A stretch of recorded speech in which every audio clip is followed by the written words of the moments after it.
दोस्तों, अंजना कश्यप और खान सर के बीच जो विवाद शुरू हुआ था, उसके बाद तब से ही कई गोदी मीडिया के चैनल थे वो तैयारी में बैठे थे।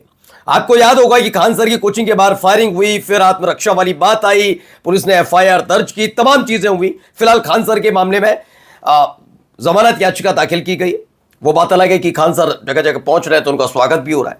बड़ी खुशी मनाई जा रही थी गोदी मीडिया में। एक इंडिया टीवी है वो रजत शर्मा वाला, उसने तो बकायदा चला दिया आगे आगे खान सर पीछे पीछे पुलिस। लेकिन क्या यही अब वही चैनल्स चला पाएंगे आगे आगे अंजना और पीछे पीछे पुलिस?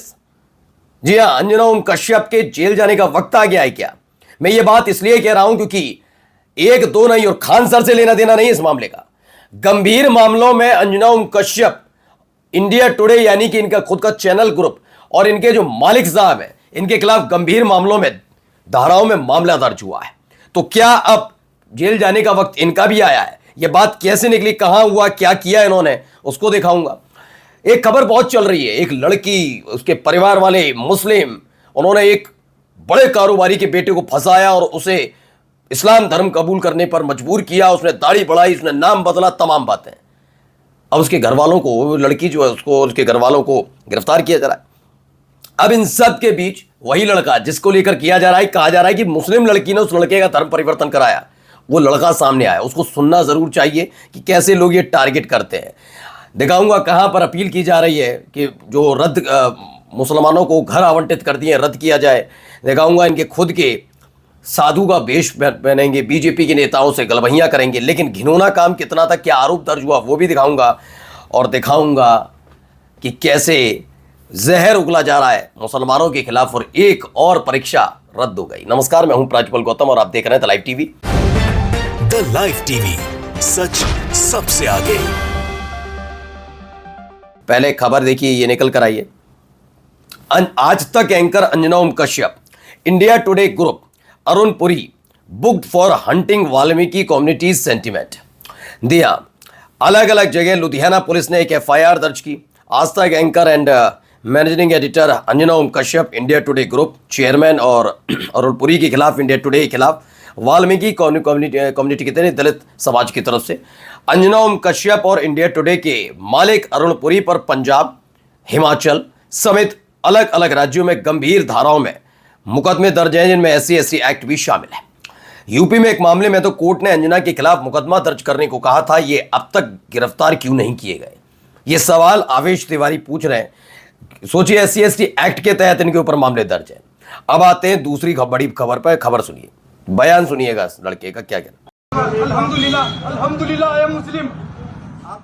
अब 4 महीने पहले मैंने बताया, उनसे बात हुई, हमें जैसी सी बात है, उनसे मैंने ये बताया, मैंने निकाह किया, निकाह से बात है।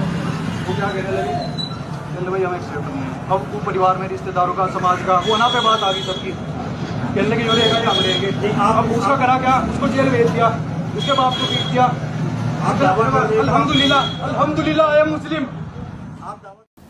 अब सुनिए क्या कहा जा रहा है। यूपी के शामली में 4 साल पहले आयुष मलिक ने एक मुस्लिम लड़की से शादी करने के लिए धर्म परिवर्तन किया और अपना नाम रहमान रखा। अब जब परिवार वालों को खबर लगी तो लव जिहाद में लड़की और उसके घर वालों को जेल भिजवा दिया गया। बहुत तुरंत कार्रवाई होती है इस मामले में। हाँ, दूसरे एंगल पर होना हो, इस एंगल पर हो जाती है।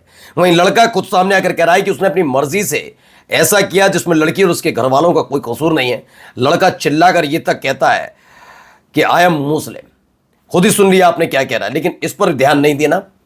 इस पर ये बच्चा है, ये बहुत छोटा बच्चा है, इस बच्चे की बात पर ध्यान नहीं देना। हमें सबसे पहले देखना है कि सामने वाला कौन, चाहे वो लड़का हो लड़की हो, लेकिन मुसलमान है, बस वही दोष है उसका। क्या, आइए अगला यहाँ पर तमाशे अलग सुनिए। ये अलग अलग प्रकारे અમને ધ્યાનમાં આવ્યું કે ત્યાં વિધર્મી મુસલમાનોને પણ મકાન ફાળવવામાં આવ્યા છે અને વિવિધ એરિયાના બીજા એરિયાના જે પણ લોકો જોવા આવી રહ્યા છે હિન્દુઓમાં એ પણ એક પ્રકારે ટપોરીઓ હોય એવા પરિવાર આવતા હોય એવું લાગે છે।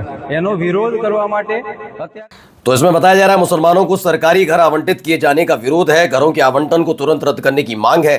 सूरत 2 जून को कई हाउसिंग सोसाइटीज के निवासियों और हिंदूवादी समूहों के सदस्यों ने मुस्लिम परिवारों को हिंदू बाहुल्य इलाके में 60 से ज्यादा सरकारी घर यानी टेंटमेंट आवंटित किए जाने का विरोध किया है ना। प्रदर्शन करने वालों में मुसलमानों ने टपोरी और असामाजिक तत्व कहा और ये सारी बातें खुल्लम खुल्ला कही जा रही, लेकिन नहीं, इस पर विरोध नहीं करना। ये तो सही बात है, बाकी किसी की होगा तो धार्मिक भावनाएं आहत हो जाती हैं। अब रील वाले बाबा देखिए भाई, किनके साथ कौन है मैं बताऊंगा। ये अयोध्या के कथावाचक है जिस पर रेप की एफआईआर दर्ज हुई है, बिहार की महिला ने कराई थी, राम मंदिर के दर्शन के लिए आई थी उसकी। यही वाले भाई साहब जो साथ में जो खड़े हैं, ये एक वक्त में समाजवादी पार्टी में थे, फिलहाल आजकल बीजेपी के नेता हैं। नेता क्या, विधायक हैं, बीजेपी मंत्री मनोज पांडे मंत्री बना दिए गए ना।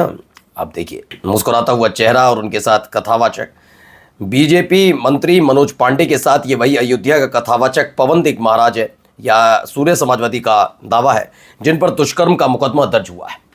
बीजेपी से जुड़े लोग सब ऐसे ही क्यों होते हैं? बीजेपी और उनसे जुड़े लोगों से सावधान रहने की ज़रूरत है, ये सूर्य समाजवादी कहते हैं। लेकिन ये भी सही बात है कि अब तो आज जाकर इसमें आए हैं, लेकिन इससे पहले तो ये उसी में थे, समाजवादी पार्टी में। खैर, अब अगला मसला, किशनगंज के मौलाना तौसीफ रजा हत्याकांड मामले में आरोपी पंकज लोधा गिरफ्तार, सीसीटीवी फुटेज से खुला राज।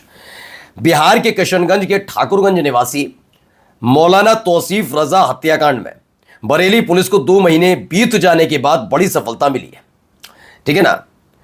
ट्रेन में सफर के दौरान हुई मारपीट के बाद संदिग्ध हालत में मृत मिले मौलाना के आरोपी को यूपी पुलिस ने गिरफ्तार कर लिया। आरोपी की पहचान मुरादाबाद निवासी पंकज लोधा के रूप में हुई है। आप अंदाजा लगाइए कि कितनी नफरत लोगों के दिलों में पैदा कर दी गई है। ये कदम उठाने से पहले भी 10 बार एक बार सिंगल टाइम्स भी नहीं सोचते। और यही क्या, ये तो चलो आम इंसान है, यहां तो रेलवे पुलिस के एक सिपाही ने गोली चला दी थी मुसलमान, और क्या किन के पक्ष में नारेबाजी कर रहा था बताने की जरूरत। तो कौन है इस जहर घोलने वाले, खुद सोचिए। लेकिन उनको फर्क ही नहीं पड़ता। देखिए जहर घोला कुछ ऐसे भी जाता है, जरा सुनिए। हम लव जिहाद के विषय में काम करते हैं और क्योंकि अभी हम पंधियाना में हैं तो हमें पता है कि ये जो एरिया है आसपास का, यहाँ पे 40% मुस्लिम कम्युनिटी है और का एक ही टारगेट है, वो है हिंदू बहन बेटियों को इस्लाम में कन्वर्ट करना। ये जिहादियों का जिहाद का एजेंडा है, गजवाए हिंद उनको करना है, पूरे भारत पे कब्जा कर भारत को इस्लामिक देश बनाना है। इसलिए ये लव जिहाद, इलीगल एनक्रोचमेंट और कन्वर्जन कर रहे हैं। महिषासुर एक आइडियोलॉजी है। ये सब जानकारी दीदी को मैं तो बहुत मतलब सैल्यूट करता हूं इन लोगों को। ऐसा क्यों होता है कि हमारी बहू हिंदू बेटियां अब्दुल और आफ्ताब के लिए खुशी खुशी उनके घर जाकर बुर्का पहनती हैं। ये कर्नाटक में पांड्यान, दक्षिण कन्नड़ में 1 अप्रैल को हिंदूवादी इन्फ्लुएंसर ने लव जिहाद और धर्म परिवर्तन जैसी मुस्लिम विरोधी साजिश के षड्यंत्रों का प्रचार किया।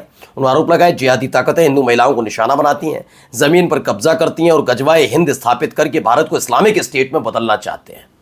सारी जानकारियां मैं पहली फुर्सत में कहता हूं दीदी को एक बड़ा पद आईबी में रॉ में देना चाहिए, बहुत ज़्यादा ज़रूरी है। मिल भी जाएगा, बड़ी बात नहीं है इन जैसे लोगों को। तो जब बीजेपी की प्रवक्ता इस देश के अंदर जज बन सकते हैं तो इनका भी कुछ ना कुछ हो ही जाएगा।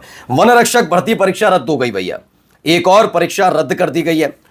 नीट, सीबीएसई, सीयूईटी और अब ये मध्य प्रदेश में वन रक्षक, क्षेत्र रक्षक, जेल प्रहरी, जेल अधीक्षक के पदों पर भर्ती के लिए रविवार को परीक्षा कराई गई। हजारों छात्र ठीक वक्त पर परीक्षा सेंटर पहुंचे। शाम को खबर मिली कि परीक्षा रद्द हो गई, वजह नहीं बताई गई। रद्द हुई परीक्षा 20 जून को होगी। जो हजारों छात्र दूर दूर से आए थे उनकी क्या गलती है? अरे नहीं, गलती यह है कि वो आए बस ट्रेन उस पर आए होंगे बैठकर, तो क्या हुआ? मुनाफा हुआ सरकार को, दोबारा हो जाएगा मुनाफा। इनकी गलती है नहीं, मुनाफा सरकार को होना जरूरी है। नमस्कार।